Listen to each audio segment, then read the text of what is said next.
Équipe, bienvenue dans cette nouvelle vidéo, je suis hyper content de vous retrouver. Aujourd'hui, ça me tenait à cœur de vous parler d'un phénomène qu'on a pu apercevoir pendant le mercato d'été ou même le mercato d'hiver qui vient de passer, celui des joueurs qui sont retournés dans leur club formateur. Depuis l'été dernier, en tout cas, ça a été un petit peu plus mis en lumière avec par exemple Di Maria qui est retourné à Benfica, Chicharito qui est retourné au Mexique, Vidal qui a fait une arrivée en grande pompe sur son cheval à Colo-Colo. Mais pour moi, l'exemple le plus marquant reste ce bon vieux Nikola Kalinic qui signe à l'Hajduk, son club formateur, pour un salaire d'1 € par mois. Et moi, ces belles histoires, elles me donnent un tout petit peu d'espoir et envie de croire que on a encore quelque chose à tirer du football et du sport qu'on aime tant. Mais ici, on est sur la Scred Radio et les mecs de la Scred Radio, ils sont pas forcément d'accord avec moi. Et les mecs que vous allez voir juste après, ils sont là pour aborder des sujets un peu fous, un petit peu clivants sur l'actualité du football ou sur le football dans sa globalité. Pour mecs qui s'y connaissent vraiment, ou en tout cas, c'est ce qu'ils vont essayer de nous faire croire. Mais en essayant de pas trop se prendre au sérieux non plus, de toute façon, vous allez voir, ils sont pas crédibles du tout. Mais ces mecs-là, quoi qu'il arrive, aujourd'hui, ils arrivent avec une affirmation, celle que le football est mort.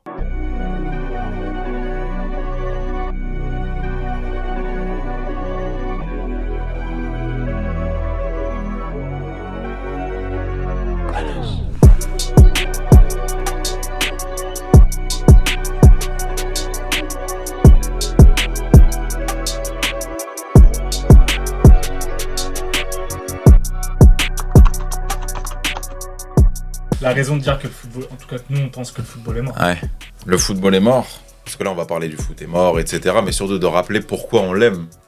Mais surtout à quel moment, tu vois, si le football est mort, jusqu'à quand il était encore vraiment vivant. Et je pense que c'est pour ça qu'il parle des années 2000. Ça c'est pour les anciens, c'est comme vous. Ouais, non, c'est vrai, mais vous avez commencé aussi pas dans les années 2000, mais un petit peu après, c'est dans la même période. Bah en Moi, vrai... je situerais le prime entre 2000 et 2004, c'est mon moment, mais vous c'est un petit peu suivi. En vrai, non, je te rajoute juste 2 ans. Je pense que le pic, genre le moment où on est arrivé le plus haut, c'est la Coupe du Monde 2006 et l'année 2006. Nous on est arrivé à ce moment-là.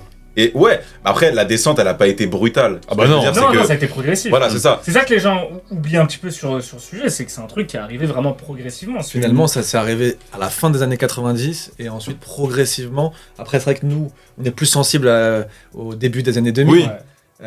étant un peu plus vieux. Mais Juste un peu. un petit chouïa, tu vois. Mais c'est vrai que ça arrivait progressivement jusqu'au début des années 2010, je pense. T'as eu l'arrêt Bosman déjà dans les années 90, mais malgré ça, dans les années 2000, t'as encore un gros niveau dans tous les championnats. Tu regardes en Serie A, c'est le prime de la Serie A, t'as la Juve, t'as Milan, t'as des équipes l'Inter, dont on parle même plus maintenant, la Parme. bien sûr, Parme qui remporte la Coupe de l'UEFA en que j'allais 99. Tu regardes la Liga, c'est l'époque des Galactiques. T'as le Barça de Rijkaard avec Ronaldinho, Eto'o. La Valence aussi. T'avais des clubs comme Valence, Porto aussi. Valence finaliste de Ligue des Champions aussi. T'avais Bien Porto qui Finaliste en- gagne aussi, Porto qui gagne la Champions Bien League. sûr, en Et 2004, attendez, juste, je crois que Porto c'est la dernière équipe hors 5 grands championnats. à avoir gagné avec des Ouais, champions. ouais, 5 grands championnats, tu mets la France dedans, ils ont pas gagné depuis 93, tu vois. Ça reste une petite imposture. Mais Tu veux tu dire vois, hors top 4 en fait plutôt. Oui, hors top hors 4, Big Four. exactement. Mais tu vois, en tout cas, c'est une époque dorée. Et comme tu l'as dit, le moment, le prime à ce moment-là, le dernier prime, c'est la Coupe du Monde. Le 2006. pic, franchement, pic, le ouais. pic, et après, ça ne fait que descendre. Ça descend plus vite, on va dire, dans les années 2010, voire 2020, mais à partir de ce moment-là, ça ne fait que descendre. En tout cas, il y a des choses à noter. Vous étiez jeune en plus, vous, en 2006, sur la Coupe du C'est Monde. à ce moment-là que moi, j'ai commencé vraiment à kiffer le foot, et avec le foot de sélection aussi. Tu vois. Et Ouais, pareil. le symbole de cette Coupe du Monde 2006, avec le début du déclin, c'est le Brésil. Là-dessus, sur cette Coupe du Monde-là, ce qui est dommage, c'est que tu as eu peut-être la meilleure sélection brésilienne sur le papier, qui n'a absolument rien fait sur cette Coupe du Mais Monde. le symbole aussi, c'est l'Italie. Parce que l'Italie, t'arrives au moment aussi le début de la fin. Moi, je le situe aussi à 2006 et post-2006. Calciopoli, ça a signifié beaucoup de choses. L'Italie gagne malgré Calciopoli. Mais Calciopoli, c'est la fin d'une ère. C'est la fin où la Serie A est le plus gros championnat au monde avec des cadors partout. Tu regardes la Juve. Après 2006, ils perdent Vieira, Cannavaro, Thuram, Zambrotta. Ils descendent déjà. Plutôt, Zlatan. cite ceux qui gardent. Ils gardent Trezeguet et Voilà. Nedved. Et Buffon. Et Buffon. T'avais tous les championnats qui avaient leurs particularités et qui étaient forts. L'Angleterre d'un côté avec son style de jeu, les Italiens, les Espagnols. Donc il y avait encore C'était des moins championnats forts inégal. et différents avec des styles de jeu, des philosophies différentes. Tu vois, ce que t'as moins aujourd'hui. En Et fait. tu retrouvais le style des sélections de ce pays-là Exactement. dans les Général, clubs exactement. de ces championnats-là. Exactement. Et donc ça donnait des compétitions internationales qui étaient des oppositions footballistiques, mais également les compétitions européennes où tu avais également cette opposition d'idéologie Oui. de football. Après 2006, le football est encore top, même après 2006. mais c'est quand même la fin d'une C'est le époque. début de la fin. Je te Mais disais même la fin encore un petit d'Italie. peu avant, quand t'as le Real qui commence à acheter des grosses stars. Mais ça, Avec les c'est Galactiques, génial, c'est ça. bien Mais ça, encore c'est avant, ça. Non, incroyable. c'est bien, mais C'est je veux dire, pas- c'est C'est j'aime génial, bien. mais c'est un échec sportif quand même. C'est pas un échec sportif, il gagne la Ligue des Sportif. Champions. Non, c'est pas un échec sportif, il gagne la Ligue des Champions en 2002.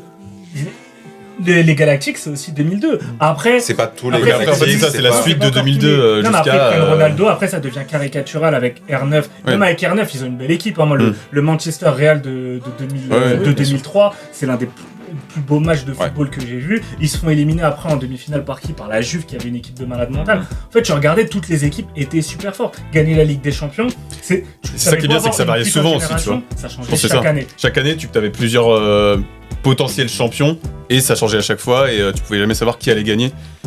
Tu avais quand même, je pense, des champions différents pendant ces époques-là. Et à partir de 2006, t'as l'Inter. En fait, l'Inter de 2006 à 2010 qui Ouais. gagne tous les championnats. Après, ils avaient une équipe. Il y avait une équipe, mais quand t'as la Juve après qui descend. 2010, pour pas prendre trop d'avance, t'as la Juve qui rafle, je crois, Ouais, 90% des titres sur la décennie. Mais je vais vous donner un transfert qui, moi, à cette époque, ça m'avait grave choqué, ça m'avait un peu dégoûté, qui arrive en 2006. Vas-y, si je vous dis, j'ai quitté la Serie A, je suis allé en première ligue, vous pensez à qui? Shevchenko. Shevchenko, ouais. Exactement. Shevchenko qui va à qui- Chelsea pour 45 millions. je crois. Exactement. Et ça, ce transfert, ça symbolise beaucoup de choses à ce moment-là, parce que Shevchenko est l'un des meilleurs attaquants au monde, c'est l'un des meilleurs joueurs en Serie A. Il part en première ligue. Ballon d'or. Bien sûr, ballon d'or. Ballon C'est d'or. le moment où tu as tous les joueurs qui quittent l'Inter pour aller à la Juve, au Real et tout, donc c'est la fin de la Juve également. T'as Lyon qui perd certains de ses meilleurs joueurs, comme t'as Madou Diarra qui part au Real. Mais tu regardais l'effectif de l'Inter sur PES6, ils avaient Recoba, t'as Figo aussi qui part Ouais. du Real pour l'Inter en Ouais. 2006. T'as la retraite de Zidane. En fait, c'est Ibrahimovic. Ibrahimovic qui part part, à ce moment-là. l'Inter. Ce qui a participé à faire que le football s'est affaibli progressivement, c'est la crise économique de 2008, avec un pays grave touché aussi, c'est l'Espagne. L'Espagne et bizarrement en fait c'est peut-être le moment aussi où l'Espagne, alors qu'elle est touchée par la crise, va se remettre à avoir peut-être c'est même sûr le plus beau moment de son histoire en fait, que ce soit au niveau des clubs ou du coup au niveau de la sélection. Parce qu'en fait avec la crise ils ont commencé à se dire on va essayer de tout miser sur la formation. Bon, il y a un club qui va tout dominer à ce moment-là et qui va avoir la chance aussi d'avoir une génération dorée, c'est évidemment le Barça, avec Guardiola à sa tête. À Valence, avec les Silva, les Mata, Villa, il n'était pas formé à Valence, mais il était là aussi. Albelda, tout ça. Ouais. Donc c'est du coup l'Espagne arrive à se restructurer à ce moment-là grâce à la vision de Guardiola. Bon, après, ça va aller toucher un peu plus fort que ça parce que ça va aller encore plus loin, mais avec le jeu révolutionnaire de Guardiola, mais qui va faire que du coup, ça va, je trouve, progressivement commencer à. Ça a tellement révolutionné le truc qu'en fait, tout le monde a commencé à vouloir le copier partout. Et donc, parce que Guardiola décide d'enlever Eto'o au bout de sa première saison et de mettre Messi en faux neuf, avant d'avoir mis Ibra, mais ça n'avait pas trop bien marché, donc du coup, il a mis Messi en neuf. Et c'est à ce moment-là qu'en fait, tout le monde va commencer à le recopier, à commencer par l'Espagne, du coup, qui utilise le jeu de Guardiola à la Coupe du Monde 2010 Ouais. et 2012. Et par contre, 2012, c'est là qu'il commence à jouer avec Fabregas en neuf, en se servant de ce que fait Guardiola. Et justement, on parlait de romantisme tout à l'heure. La fin du romantisme, c'est aussi la fin de certains postes, et notamment, je te regarde, le poste de 10, qui a progressivement disparu. Tout à l'heure, tu parlais aussi du poste de 9, qui a aussi progressivement disparu. Le 10 est venu plus tôt, je pense, parce qu'en fait, comme je disais, avec le fait que tout le monde veut suivre Guardiola, ça fait que tout le monde joue en 4-3-3, et 4-3-3, t'as pas de 10. En fait, c'est ça, c'est que t'as l'impression que tout le monde a voulu recopier Guardiola, a voulu s'inspirer un peu de comment il travaillait. Et du coup, moi, ce que je reproche aux suiveurs de Guardiola, c'est que C'est ça, puisqu'à à un Guardiola moment lui-même, donné- au final. exactement, c'est qu'à un moment donné, tout le monde a voulu le recopier et on a voulu aussi s'inspirer du modèle Barça avec une formation qui va former des jeunes comme les pros. Donc, ils vont travailler sur la même philosophie de jeu. T'as pas que Guardiola qui a, je pense, touché les postes, et notamment le poste de 10 et le poste de 9. Moi, je trouve qu'il y a un joueur que je kiffe, mais qui a énormément fait mal à ce poste, c'est Cristiano Ronaldo. Il n'était pas 9, mais il a un peu changé le rôle de l'ailier. C'est devenu un ailier. À la base, on se rappelle, avant Guardiola, t'as eu le Barça de Rijkaard avec quelques joueurs qui jouent en pied inversé, notamment Ronaldinho. Parce qu'avant, un ailier droit, il jouait à droite. On lui demandait d'être créatif, on lui demandait de créer l'étincelle, d'apporter à la passe. De savoir centrer. Il marquait entre 5 et 10 buts. On n'attendait pas de lui qu'il en mette 20 ou 25. Et ça, je pense que quand Cristiano arrive, alors Cristiano au début il est à droite, et à droite il est très fort. Mais là, pour le coup, c'est un ailier pur et il stat moins. Exactement. Au moment où il Justement, passe à tu gauche, parles de quelque chose d'important, ses stats c'est les gonflent. statistiques. Ouais. À partir du moment où il commence aussi à jouer en tant qu'ailier sur son faux pied, du coup, et commence à marquer beaucoup de buts, tout le monde s'inspire aussi de ça. Et derrière, on compte, on veut en fait que des ailiers qui statent. Mais t'as quand même ce côté où Cristiano, il a changé le jeu sur le poste d'ailier. Un ailier, là, c'est un ailier qui a de la détente, qui a du jeu de tête, qui frappe de loin, qui est bon des deux pieds. En fait, on demande à un joueur d'être complet. Si t'es pas complet, si t'as un mauvais pied gauche, quand tu regardes les jugements qu'on a aujourd'hui sur un joueur, si t'as un mauvais pied gauche, par exemple, on va dire t'es une merde. Les standards de ces ailiers axiaux, en plus, c'est un terme qui est assez récent, en fait, le terme d'ailier axial. Ça a largement... Attaquant d'aile. Attaquant d'aile. Ça a largement influencé ça. Et il y a aussi autre chose, c'est que le poste d'ailier, il est pas seul là-dessus. Ça veut dire qu'il y a aussi un changement qui a eu lieu, c'est sur les latéraux derrière. Ce que je veux dire, c'est que le latéral s'adapte en fonction. Ah non, mais l'ailier repique dans l'axe aussi pour laisser de l'espace au latéral sur le côté. C'est pas juste. C'est pas juste. Liqueta, ça déborde. Et tous ces postes-là ont été un peu changés, alors à cause de Guardiola en partie, mais il n'y a pas que ça.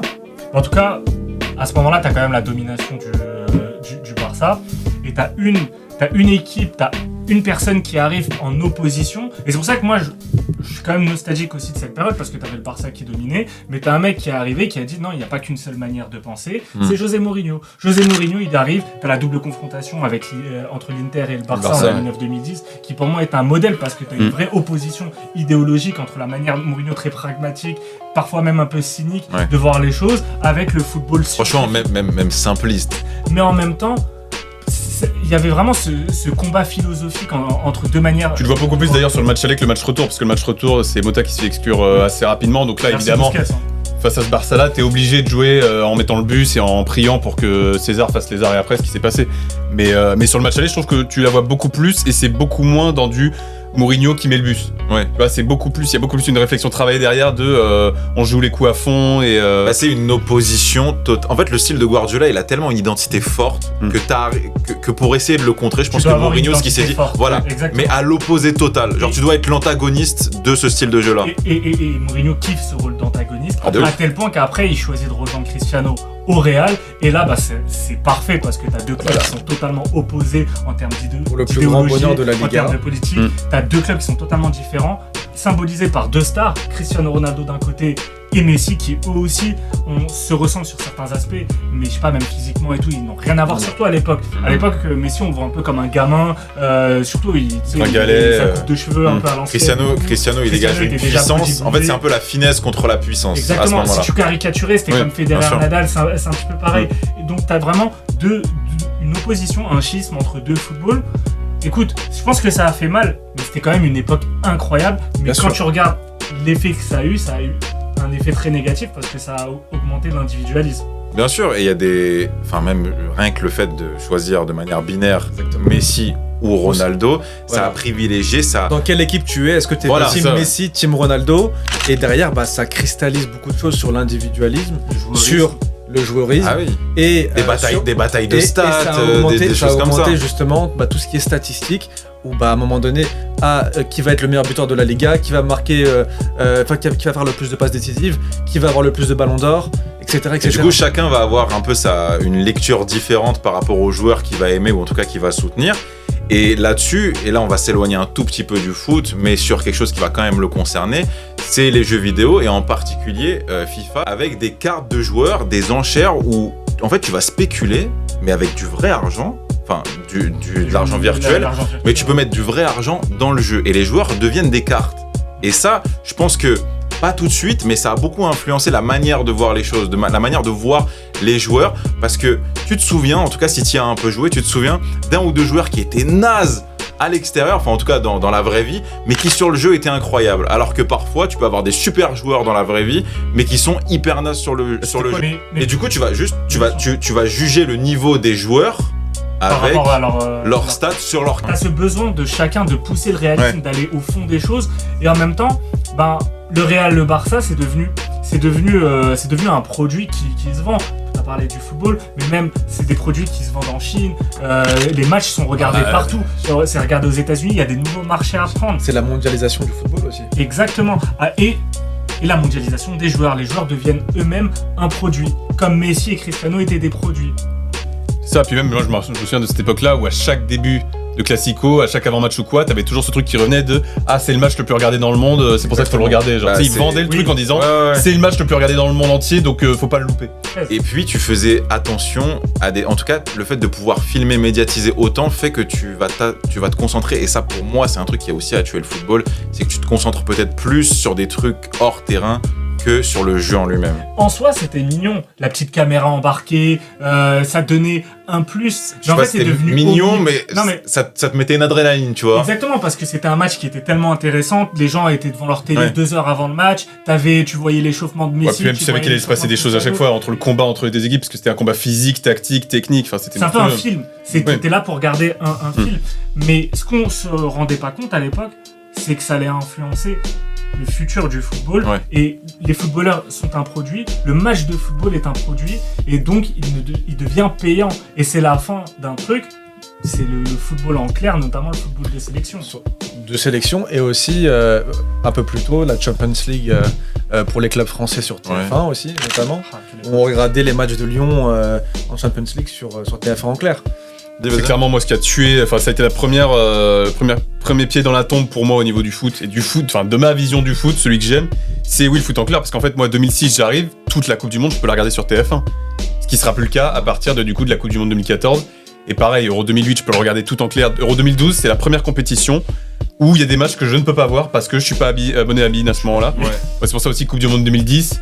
Il y en a qui l'aiment pas ou quoi, moi j'ai toujours adoré cette Coupe du Monde parce que c'est aussi, je pense que ça joue malgré tout dans la nostalgie, c'est la dernière que tu peux voir en entier, en clair. Et puis surtout pour la nuance, c'est la 2014, c'est la première qui n'est pas diffusée par France Télévisions. France Télévisions qui est un groupe public, donc qui représente l'État et la France, donc ça veut dire que la Coupe du Monde 2014 est une diffusion à 100% privée.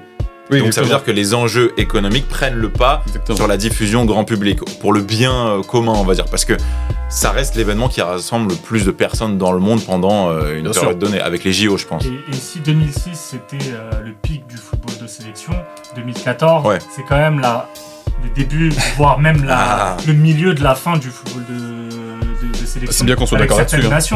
L'Espagne qui a dominé, on en parlait tout à l'heure, c'est la fin de... Ça fait plaisir à beaucoup de gens. En fait, il y a beaucoup de gens qui te diront souvent, en tout cas moi j'ai souvent entendu ça, que la 2014 c'est la meilleure parce que t'avais toujours, limite 5 à 6 buts par match, ça partait dans tous les sens et tout. Mais moi, ce qui fait que j'aime aussi, à chaque fois je préfère la 2006 surtout, c'est que t'as l'impression que toutes les grosses nations, elles sont toutes là à leur niveau et que t'as pas, dès les phases de poule, une équipe qui se fait tordre en deux, comme ça a pu être le cas pour l'Espagne. On a eu le Brésil, qui est à 2 doigts de se faire éliminer en 8ème, qui finalement passe l'écart mais qui se prend une branlée énorme et historique en demi-finale. Le Brésil 2014 heureusement que t'as Neymar. Ah oui, sans Neymar de toute façon. Fred numéro 9, c'est tout après. Je veux parler de l'Italie. Italie-Angleterre. Juste, t'as l'Italie et l'Angleterre qui se font sortir par le Costa Rica. Donc déjà, ça aussi, ça te montre le niveau un peu des deux. Ouais, le groupe c'était Costa Rica, Angleterre, Italie et Uruguay. Uruguay, tu te dis bon ok, voilà, mais c'est un one shot. La plupart des grosses nations sont arrivées cramées. En fait, c'est ça qu'il faut dire aussi, tu vois. Parce que moi, c'est vrai que je finis juste là-dessus. L'Espagne, quand je les vois arriver, tu te dis c'est quand même le Real qui vient de gagner avec des champions. Ramos, il est en pleine forme. C'est le Real. C'est le Real le Real vainqueur, l'Atlético finaliste et le Barça et l'Atlético qui se sont tapés jusqu'à la 38e journée de Liga pour savoir qui va rafler le titre. 2 semaines après, et Séville qui gagne Liga aussi. Donc tu te dis l'Espagne, ils vont arriver avec des joueurs et en fait, c'est vrai que dès le premier match, tu te rends compte de ça, c'est que l'Espagne arrive, les joueurs sont cramés. Bah oui. Cramé, je me rappelle d'Alonso, même de Ramos, tout ça. Par exemple, tu le vois, la course de Ramos contre Robben ou quoi, même si Robben va vite ou quoi, tu vois la défense sur une action pareille, tu vois que les mecs sont rincés complètement. C'est aussi une problématique qui arrive de plus en plus, c'est le nombre de matchs dans la saison, où justement les joueurs, notamment aujourd'hui, se plaignent de ça, des calendriers qui sont trop denses, que ce soit dans le football de club et aussi de sélection, avec la Ligue des Nations, avec d'autres compétitions qui sont créées, là c'est encore pire. Et avec une Champions League qui va arriver dans un nouveau format avec beaucoup plus de matchs. Mais tu vois, 2014, t'as quand même l'Allemagne qui gagne. Mais même pour l'Allemagne, ça va être le début de la fin parce que le mec dont on parlait tout à l'heure, Guardiola, un peu le fil conducteur de cette transformation du football, mais il va aller en Allemagne et il va transformer l'Allemagne. Mais si tu prends le football de club en 2014, on est quand même encore dans une belle époque. T'as la Juve, t'as le Real, t'as le Barça qui Bayern qui a gagné l'année d'avant, même Dortmund, t'as l'Atlético, Dortmund de Klopp, t'as le PSG, t'as Chelsea. Ça va, il y a que les clubs anglais qui sont pas vraiment au top, je trouve, en 2014, à part Chelsea, le Chelsea de Mourinho qui fait demi-finale de Ligue des Champions. Mais sinon, Manchester United, c'est le départ de Ferguson. Enfin, en tout cas, c'est la première année, saison de David Moyes, qui finit 7ème. Arsenal, c'est dead. Mais il y a un truc qui va se... Ouais, et Arsenal, la fin d'Arsenal, ça a fait très mal parce qu'on en parlait au début sur les grands clubs. T'as en Angleterre, Arsenal, c'était quelque chose. Pour notre génération, Bien sûr. Arsenal... Bah, tu parlais de 2004. Ouais, bah oui, de 2004 à 2014, Arsenal, c'est une grosse descente aux enfers. Mais il va se passer un gros truc aussi à ce moment-là, post-2014, c'est l'argent et c'est les droits TV pour les clubs anglais. Et je pense qu'en fait, ce qui joue à ce moment-là, c'est oui, les droits TV en Angleterre qui font qu'en fait, à ce moment-là, les clubs anglais se disent, inconsciemment ou consciemment, je sais pas, mais en fait, à quoi ça sert d'aller jouer la Ligue des Champions quand on peut gagner 3 fois plus en se battant juste pour le championnat. Et là, le vrai moment où on voit qu'en fait l'Angleterre ne sera irrattrapable là-dessus, c'est début 2015. Et en fait, t'as les diffuseurs anglais qui sont Sky Sports et BT Sport à ce moment-là, qui se mettent d'accord avec la Première Ligue et qui en fait, ils font un contrat de diffusion record pour la période 2016 à 2019 qui atteint à peu près 7 milliards sur les saisons 2016 à 2019. C'est-à-dire qu'en fait, le match, à ce moment-là, le match de Première Ligue, c'est 14 millions. Sachant que t'as Un les Southampton droits- West Bromwich, c'est 14 millions. Sachant Du que coup, Silva et au Dibra- niveau des autres championnats, il n'y a plus de C'est soit compétitivité. Real tu vois. Barça, en fait, t'as C'est Real ça. Barça, Bayern, Première Ligue. Première Pour moi, la topographie, c'est un petit peu ça. Alors après, t'as l'Atlético avec le Cholismo et Dortmund, mais c'est des épiphénomènes parce qu'ils peuvent pas rivaliser sur les mercatos Et de pourquoi transfert. aussi? Parce que en tout cas, ça peut s'expliquer aussi par un espèce de monopole, en fait, de ces clubs-là, issus de ces championnats-là. Ça veut dire que même un club moyen de Première Ligue, il va pouvoir rafler une pépite portugaise que tout le monde veut Exactement. à 50 millions d'euros parce qu'il a les fonds, alors que c'est absolument pas le meilleur choix sportif et dans la logique de carrière par rapport au standing du joueur, ça correspond absolument Et pas. tu te retrouves Bayern aussi... qui pille aussi. Oui. Les autres clubs, ça l'a toujours été un peu, mais là c'est poussé à son paroxysme, mais ça prouve bien l'inégalité en fait entre les clubs riches C'est ça. et les autres. Et donc, Et la Première Ligue qui va récupérer beaucoup de joueurs, notamment en France, Ouais. dans d'autres championnats. à Et tu te Martial, retrouves en fait avec des clubs de Première Ligue où parfois on a 0 anglais sur la feuille de match. C'est le championnat ultra mondialisé par excellence. En Ouais. fait, c'est la super production hollywoodienne, Voilà, c'est la première ligue. Tu parlais de 7 milliards, tu as beaucoup d'argent sur le marché des transferts. Et tu as aussi un truc, c'est qu'aujourd'hui, il y a tellement d'argent à se faire que tu as l'apparition d'un nouveau phénomène, c'est les clubs États et les clubs entreprises. Parce qu'aujourd'hui, à ce moment-là, à partir de 2014-2015, les gens se rendent compte que dans le football, il y a de l'argent à se faire. Il y a de Donc l'argent. les entreprises mettent de l'argent. Red Bull, ils reprennent Leipzig en 2009, mais t'as vraiment le moment où on commence vraiment à parler de Leipzig, Ouais, c'est c'est ça. à partir de 2015-2016. L'Arabie Saoudite. T'as l'Arabie Saoudite, t'as Le les Qatar. Émiratis qui récupèrent City, et t'as le Qatar qui récupère le PSG. Donc à ce moment-là, si tu veux t'asseoir à la table de poker, faut Faut un fonds arriver avec au d'investissement. moins 1 milliard de budget Et en termes de mercato, enfin au niveau des mercatos, Ouais. entre 2011 et 2020, il y a eu 41,1 milliards d'euros dépensés avec un chiffre qui est tout le temps en croissance Ouais. depuis. Et record absolu, c'est le mercato hivernal de 2022-2023 là, où on a dépensé 1,45 milliard d'euros sur un mercato hivernal quoi. Dont 1 milliard pour Chelsea. Dont 1 milliard pour Chelsea. Chelsea. Voilà. Chelsea, voilà. Mais C'est c'est- énorme. Pour tête de Ouais, ligue. ouais, de ouf. Mais ça signifie quoi aussi? Ça signifie à ce moment-là que tu as l'apparition d'un truc nouveau, d'un phénomène nouveau dont on ne parlait pas forcément à notre époque dans les années 2000, c'est les agents. On te parle de Mendes, on te parle de Raiola, on te parle d'écurie. Ah, tel joueur a signé chez Raiola. Et je pense que ça change énormément de choses. dans Ça la vision change, du ça football. change beaucoup de choses, et même en termes d'exemple, et ça je pense que ça a marqué tout le monde, c'est le transfert de Pogba. Et ça, dans la notion de ce que représente l'agent dans le monde du foot et dans les transferts, l'agent normalement c'est qu'une seule partie. Sauf que Raiola, par exemple dans le transfert de Pogba, il représentait à la fois Manchester, à la fois la Juve et à la fois son joueur, ce qui fait qu'il a mangé 49 millions sur les 127 du transfert de Pogba, c'est quand même pas mal. Du coup aussi, tu te dis, les joueurs, en fait, est-ce qu'ils décident d'eux-mêmes où est-ce qu'ils veulent aller, quel parcours, en fait, avoir? Non, en fait, ils sont influencés par des personnes qui pensent avant tout à l'argent et qui pensent à les transférer et à se faire un Et maximum parce d'argent. que Manchester United, même si c'était un super bon joueur, je trouve que même à ce moment-là,